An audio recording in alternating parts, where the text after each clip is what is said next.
क्या आपने बचपन में बॉर्डर मूवी देखी है? उसमें एक गाना है जो आज भी मुझे इमोशनल कर देता है। ये गाना इतना स्पेशल है कि सिर्फ ये सीन्स देखकर ही आपके मन में इसकी धुन बजने लगेगी। लेकिन आज का वीडियो इन जवानों के बारे में नहीं है, आज का वीडियो है संदेशों के बारे में। संदेशे आते तो है, लेकिन कैसे? इस एक नंबर की वजह से, वो है पिन कोड। कुछ दिनों पहले मैंने एक खबर पढ़ी कि हर साल भारत इंडिया पोस्ट को मेंटेन करने के लिए 20,000 करोड़ से ज्यादा खर्च करता है। और तो और इंडिया पोस्ट भारत की सबसे बड़ी लॉस मेकिंग PSU बन चुकी है, यानी एयर इंडिया और BSNL से भी ज्यादा लॉसेस। तो ये सवाल मेरे मन में आया कि भारत को पोस्ट की क्या जरूरत है? क्या ईमेल के जमाने में ये स्नेल मेल रेलेवेंट है? और इससे हमें क्या फर्क पड़ता है? आइए जानते हैं आज के इस वीडियो में। वीडियो काफी इंटरेस्टिंग है और ये आप और मुझ जैसे शहर में रहने वाले लोगों के लिए काफी इम्पोर्टेंट है। चैप्टर 1, चिट्ठी की कहानी। बात है 1766 की, जब ब्रिटिशों को इंग्लैंड से अपनी कॉलोनीज के साथ कम्युनिकेट करना था। उन्हें चीजें भेजनी थी और यहाँ ऐसी कोई सिस्टम मौजूद नहीं थी, तो उन्होंने उनके कन्वीनियंस के लिए कंपनी मेल की शुरुआत की। 1837 में पोस्ट ऑफिस एक्ट बना। ये नेटवर्क 1854 में क्राउन के अंडर आया और 1898 में बना हुआ the India post office act आज तक हमारे पोस्ट को गवर्न करता था। अब जाकर 2023 में 125 सालों बाद नया एक्ट बना, जिसके बारे में पार्लियामेंट में चर्चा, डिबेट और बहस चल रही है। ब्रिटिशों ने 1947 में जाते जाते कुछ 23,000 पोस्ट ऑफिस यहाँ छोड़े, जो सारे के सारे शहरों में थे। लेकिन उसके बाद आज तक पूरे देश में 1,55,000 पोस्ट ऑफिस का नेटवर्क बन चुका है, जिनमें से 90% गाँव में है, रिमोट एरियाज में है। जैसे कि स्पीति में ये है हिकिम पोस्ट ऑफिस, जो 15,000 फीट की ऊंचाई पर स्थित दुनिया का हाईएस्ट पोस्ट ऑफिस है। श्रीनगर के दल लेक में दुनिया का इकलौता फ्लोटिंग पोस्ट ऑफिस है। हाँ, आपको विश्वास नहीं होगा, लेकिन सिर्फ भारत में ही नहीं, अंटार्कटिका में भी हमारा पोस्ट ऑफिस है, जहाँ रिसर्च मटेरियल संभाला जाता है। 5 लाख से ज्यादा एम्प्लॉइज के साथ इंडिया पोस्ट दुनिया का सबसे बड़ा पोस्टल नेटवर्क है। हो सकता है आपने लाइफ में कभी भी चिट्ठी भेजी ना हो सकता है आपकी लाइफ में आपको प्यार भरा खत लिखे ऐसा कोई ना हो। Emotional damage। लेकिन वेट, आपने ये नंबर जरूर यूज किया होगा। ये है पिन कोड। आपको ऑनलाइन शॉपिंग करते समय, खाना ऑर्डर करते समय ये एंटर करना ही पड़ता है। But what does it mean? Pin code का फुल फॉर्म है पोस्टल इंडेक्स नंबर। किसी भी पिन कोड में 6 डिजिट्स होते हैं। इसमें 1 to 8 नंबर जियोग्राफिक रीजन के लिए है और 9 आर्मी पोस्टल सर्विस के लिए है। दूसरे डिजिट से सब रीजन पता चलता है, यानी पहले 2 डिजिट्स को मिलाकर खत देश के किस एरिया में जाना है इसका पता चलता है। फॉर एग्जाम्पल, इस पिन कोड में 70 लिखा हुआ है तो पोस्ट कार्ड वेस्ट बंगाल जा रहा है। तीसरा डिजिट डिस्ट्रिक्ट के लिए होता है, जहाँ पे पहुंचकर खत सॉर्ट आउट होता है। आखिरी 3 डिजिट से कौन से पोस्ट ऑफिस में खत जाएंगे ये पता चलता है। यहाँ पिन कोड भारत के लाखों पोस्ट ऑफिस के लिए एक खुद का GPS है, एक नेविगेशन सिस्टम है, जिससे वो खतों को देश के एक कोने से दूसरे कोने तक पहुँचाते हैं। लेकिन ये पिन कोड डेवलप किसने किया? ब्रिटिशों ने, right? Wrong. Chapter 2, pin code की कहानी। ये है श्रीराम भिकाजी वेलणकर, जो भारत के अनसंग हीरो हैं। उनके बारे में एक इंटरेस्टिंग बात बताओ कि वो एक संस्कृत कवि थे। उन्होंने विलोम काव्य कंपोज किए थे, जो सीधे और उल्टे दोनों तरह से पढ़े जा सकते हैं और उनका मतलब अलग होता है। फॉर एग्जाम्पल, सीधा पढ़े तो ये विलोम काव्य राम के बारे में है और उल्टा पढ़े तो ये श्री कृष्ण के बारे में है। How cool, right? लेकिन उनका अगला काम इससे भी ज्यादा कूल है। उनके पिता कोंकण में एक प्राइमरी स्कूल टीचर थे, लेकिन वेलणकर IAS बनना चाहते थे। लेकिन उस समय का भारत आज का भारत नहीं था।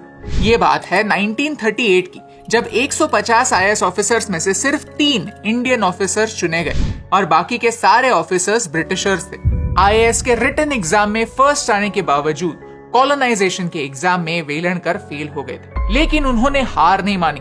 उन्होंने पढ़ाई और कॉम्पिटिटिव एग्जाम्स की तैयारी शुरू रखी। 1944 आते आते वो इंडिया पोस्ट में लग गए। ये समय काफी चैलेंजिंग समय था। As we mentioned before, Bharat में सिर्फ 23,000 पोस्ट ऑफिस थे, क्योंकि पोस्ट का काम भारत में कम्युनिकेशन का तो था ही नहीं। उसका काम ब्रिटिशों को इंग्लैंड से कनेक्टेड रखना था।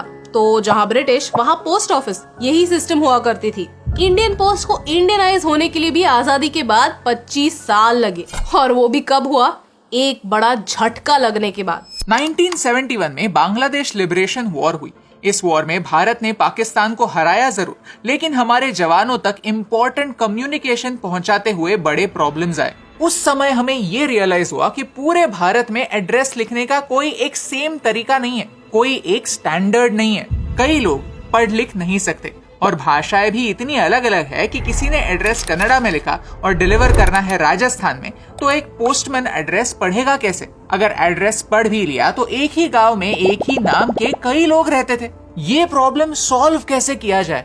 Velankar use the formula of elimination. घास के ढेर में सुई ढूंढना मुश्किल है तो घास के ढेर को ही छोटा कर दो। इसी आइडिया से 1972 में पिन कोड का जन्म हुआ, जिसका लॉजिक ये है कि लोग सिर्फ एक सिंपल नंबर याद रख सकते हैं जिससे खत एटलीस्ट सही पोस्ट ऑफिस तक तो पहुंचे। पोस्टमैन को सही रीजन में, सही डिस्ट्रिक्ट में, सही पोस्ट ऑफिस में खत मिले, जिसके बाद वो जाकर ऑन ग्राउंड उसे डिलीवर कर पाए। 15 अगस्त 1972 को ये पिन कोड का सिस्टम पूरे भारत में लागू हुआ। पिन कोड से क्या फर्क पड़ता है? 4 मेन पॉइंट्स है। एफिशिएंसी बढ़ी, डिलीवरी का टाइम 1/10 हो गया, देश के कोने कोने तक पहुंचना पॉसिबल हुआ, गलत खत गलत हाथों में लगने के चांसेस कम हुए और सबसे बड़ी बात, लोगों को एड्रेस लिखने का एक नया तरीका मिला। ये एक ऐसी बात है जिसे आज हम फॉर ग्रांटेड ले लेते हैं। आज एक पिन कोड के बिना हर पता अधूरा है। Amazon जैसी कंपनीज भी आपको पिन कोड एंटर किए बगैर डिलीवरी नहीं देंगे। 50 साल बाद भी काम करने वाला ये वेलणकर फॉर्मूला कितना इफेक्टिव है, ये इसका प्रूफ है। चैप्टर 3, आज के पोस्ट का हाल। पोस्ट कल यूजफुल था, इसका मतलब ये नहीं कि हम उसके गुजरे हुए यूजफुलनेस पर निर्भर रहे, क्योंकि अगर हम इनोवेट करना 1971 में ही छोड़ देते, जो जैसे चल रहा है वैसे ही चलने देते, तो आज हम यहाँ ना होते। सिर्फ इंडिया पोस्ट के बारे में ही नहीं, दूसरी डिलीवरी सर्विसेज के बारे में भी। वीडियो की शुरुआत में हमने कहा कि इंडिया पोस्ट भारत की सबसे बड़ी लॉस मेकिंग PSU है, लेकिन क्यों? जब पोस्ट की शुरुआत हुई थी तब Amazon, Zepto, FedEx तो छोड़िए, लोगों के पास फोन भी नहीं थे। कम्युनिकेशन का इकलौता जरिया था पोस्ट। लेकिन आज ईमेल है, सोशल मीडिया है, जिससे पोस्ट का वॉल्यूम कम हो गया है, कंपटीशन बढ़ गई है, प्राइवेट प्लेयर्स कुरियर इंडस्ट्री में आ चुके हैं। आपको सुनकर विश्वास नहीं होगा, लेकिन पोस्ट जितना पैसा कमाता है उसका 90% एम्प्लॉइज की सैलरी देने में ही खर्च होता है। उसके ऊपर ऑपरेशनल कॉस्ट होते हैं, रिटायर्ड एम्प्लॉइज के पेंशन होते हैं। ऐसे करते करते साल दर साल पोस्ट के लॉसेस बढ़ते जाते हैं। यहाँ आप ग्रीन लाइन में पोस्ट का रेवेन्यू देख सकते हैं और रेड लाइन में उनके एक्सपेंसेस। बीच का डिफरेंस जो है वो नंबर्स में लिखा हुआ है। जहां 10 साल पहले हम 5,000 करोड़ के लॉसेस कर रहे थे, आज लॉसेस का आंकड़ा 20,000 करोड़ तक पहुंच गया है। इन लॉसेस का भुगतान किसे करना पड़ता है? आप और हम जैसे आम इंसान को, क्योंकि ये पैसा हमारे ही टैक्स से आता है। ये नंबर्स देखने पर आपको लग सकता है कि क्यों ना पोस्ट को बंद ही कर दे, लेकिन एक छोटा सा किस्सा सुनाती हूँ। इस साल हमने आम की गुठलियां कलेक्ट की, जिनसे हमने पेड़ लगाए और ये पेड़ गरीब किसानों को डोनेट किए। लेकिन कुरियर कंपनीज हमारे लोकेशन से 10 किलोमीटर दूर अपने सेंटर में ही आम की गुठलियां रख रही थी। किसानों को खुद 10 किलोमीटर दूर जाकर गुठलियां कलेक्ट करनी पड़ रही थी, whereas इंडिया पोस्ट उनके दरवाजे तक डिलीवर कर रहा था। प्राइवेट कंपटीशन इज ग्रेट, लेकिन प्राइवेटाइजेशन का प्रॉब्लम यही है कि जहां पर वॉल्यूम नहीं है वहां प्रॉफिट नहीं है, और जहां प्रॉफिट नहीं है वहां उनकी सर्विस नहीं है। और वो अपनी जगह ठीक ही है, लेकिन अगर आप स्पीति गए होंगे तो आपको पता होगा कि वहां पहुंचना कितना डिफिकल्ट है। वहां सिर्फ इंडिया पोस्ट ही ऑपरेट करता है। वहां Amazon से अगर कुछ मंगाया तो मनाली जाकर पिकअप करना पड़ता है। यही सेम सिचुएशन खारदुंगला में भी है, सियाचिन में भी है, मैकमोहन लाइन पर भी है और LOC पर भी। हमारे शादी के कार्ड हमने स्पीड पोस्ट से with in Mumbai 17 rupees and out of Mumbai 35 rupees की चार्जेस पर भेजे थे। That's it. और सिर्फ 2 दिनों में वो डिलीवर भी हो गए। पोस्ट एक सुविधा है, एक नेसेसरी सुविधा है। पोस्ट परफेक्ट नहीं है। तो पोस्ट को रिवाइव कैसे कर सकते हैं? क्या स्टेप्स लिए जा रहे हैं और आगे क्या होना चाहिए? इसके बारे में हम एक और वीडियो जरूर बनाएंगे। अगर आप वो वीडियो देखना चाहते हैं तो कमेंट्स में सेव इंडिया पोस्ट लिख दीजिए, ताकि हमें पता चले कि आपको ऐसे वीडियोस में इंटरेस्ट है। Chapter 4 conclusion. इनोवेशन एक ऐसी चीज है जो आज हमारे डाक विभाग से मिसिंग है, लेकिन इसका मतलब ये नहीं कि हम उसे रिवाइव नहीं कर सकते। रिवाइव करने के लिए हमें वही अप्रोच अपनाना पड़ेगा जो 50 साल पहले वेलणकर जी ने अपनाया था। Indian problems need Indian solutions, और ये सॉल्यूशंस कोई भी बाहर का नहीं लाने वाला, हमें ही लाने। आज का भारत 1971 वाला भारत नहीं है, ये हम सबको पता है। तो जिस लेवल से हम 1971 में सॉल्यूशंस ला पाए, वैसे आज क्यों नहीं ला सकते?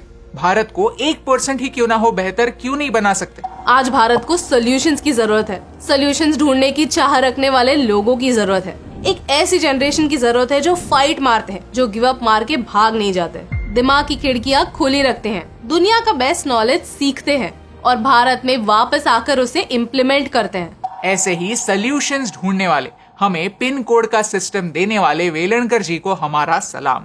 सबसे सैड पार्ट ये है कि एक ऐसे इंसान ने, जिसने हम सब की लाइफ को छुआ है, उसका एक भी ढंग का फोटो इंटरनेट पर ढूंढना मेरे लिए इम्पॉसिबल हो चुका था। जिसने हम सबको रास्ता ढूंढने में मदद की थी, वो इंसान आज खो गया है। चलिए उनकी कहानी को जिंदा रखते हैं, इस वीडियो को शेयर करते हैं। आई फील लकी कि इस वीडियो के बहाने मेरी मुलाकात भारत के एक अनसंग हीरो से हुई, जिन्होंने प्रॉब्लम्स के सामने घुटने नहीं टेके। क्योंकि जितना इंडिया पोस्ट के लॉसेस का नंबर भारत के लिए इंपॉर्टेंट है, उतना ही ये 6 डिजिट का पिन कोड भी इंपॉर्टेंट है।